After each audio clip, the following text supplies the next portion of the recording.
Sige nga. Ito yung share ko lang kasi normal sa akin to.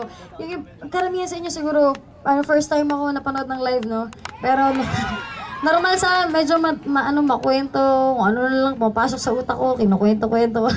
Ito susunod ko kakantahin. Sobrang happy ako kasi panahon pa to ng tatay ko, yung kantang to. Si Lolita Carbon talaga yung original na kumanta, from Asin po.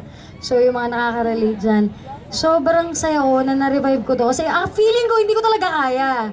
Kasi parang diba, sobrang taas na respeto dun sa kanta. Tapos biglang re-revive, parang ang hirap.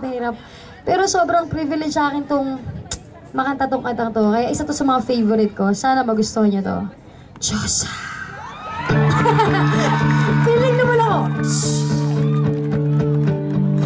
Kala mo nga yung dahan eh, no? Malakas yung mga banda ko.